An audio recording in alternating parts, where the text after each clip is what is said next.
আমি গেছিলাম এই নালানি সত্যতার কাছে, আজকে সকালে গেলাম অ্যাপ্লিকেশন করলাম। তুই বলতে গেলে তোকে বিজেপি জানি আজকে বলতে গেলে বলতে হবে সেই বিজেপি করবে।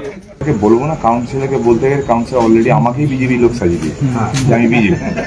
ফলে বুঝতে পেরেছেন যে আপনি বলতে গেলে আপনাকে বিজেপি বলে দেবে, যে বলতে হবে তাকে বিজেপি অলরেডি আমি হয়ে গেছি। ওই জন্য ভোটের আগে শাসকের অন্তরে কোন্দল, তৃণমূল কাউন্সিলরের বিরুদ্ধে বিস্ফোরক তৃণমূল প্রার্থী। মেদিনীপুর শহরের 25 নম্বর ওয়ার্ডের ভোট প্রচারে বেরিয়েছিলেন সেখানকার তৃণমূল প্রার্থী সুজয় হাজরা।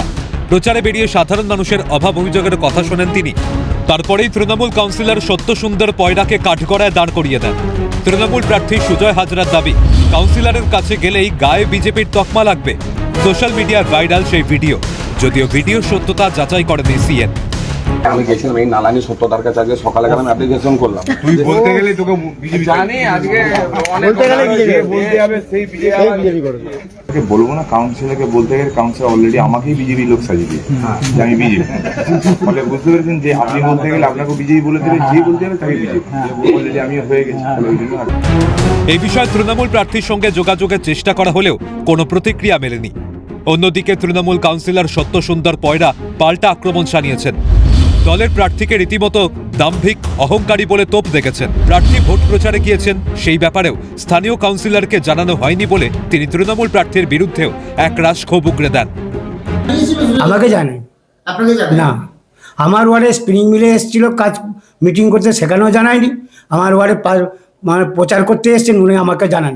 আমার একটা ব্যানার ছিল, সেই পথশ্রী আমি পারমিশন করে এমডি থেকে পারমিশন করে কাজ করিয়েছি, সেটাকে উনি বলছেন আমি করেছি। উনি আমার ওয়ার্ডে আজকে বলছেন 2 কোটি টাকা কাজ করেছেন 2 বছরে। উনি 2 বছরে 25 নম্বর ওয়ার্ডে একটা টাকাও কাজ করেন, একটা টাকাও আমাকে অনুদান দেন। অন্যদিকে এই ঘটনায় তৃণমূলকে নিশানা করেছে বিজেপি। তৃণমূল প্রার্থী সর্বত্রই বিজেপির ভূত দেখছে বলে কটাক্ষ শঙ্কর গুছাইতের। আজকে তিনি বিজেপির ভূত দেখছেন, রাত্রে ঘুম হচ্ছে না, তাই তিনি তৃণমূল কাউন্সিলরকেও বলে দিচ্ছেন বিজেপির ভূত। তারা আজকে কেউ নেই, তারা আমাকে বলছে শঙ্কর দা, কেউ বলছে শঙ্কর স্যার, কেউ বলছে মাস্টারমশাই আপনি এগিয়ে যান, আমরা নৈতিকভাবে আপনার সঙ্গে আছি। সমস্যার কথা মেনে নিয়েছেন তৃণমূলের মেদিনীপুর বিধানসভা নির্বাচনী কমিটির চেয়ারম্যান প্রদ্যুৎ ঘোষ। তিনি বলেন, মতানৈক্য থাকতে পারে, কিন্তু দলের অন্তরে কোনো কোন্দল নেই। পাশাপাশি দ্রুত সমস্যা মেটানোর কথাও শোনা যায় তার মুখে। প্রার্থী কি বলেছে আমি ঠিক জানি না, তবে প্রার্থীর এই সময় সবাইকে নিয়ে চলার দরকার। ক্ষোভ বিক্ষোভ থাকে আমি তাদের বলবো আপনারা আসুন, অফিসে বসে আলোচনা করুন। যদি আপনাদের কিছু বক্তব্য থাকে আমরা নিশ্চিতভাবে সমাধান করব। মতবিরোধ থাকতে পারে, কিন্তু গোষ্ঠীদ্বন্দ্ব আমাদের মেদিনীপুর শহরে এই মুহূর্তে নেই। মেদিনীপুর পুরসভার কাউন্সিলরদের সঙ্গে সেখানকার তৃণমূল প্রার্থীর অম্লমধুর সম্পর্কের কথা বহুবার শিরোনামে উঠে এসেছে।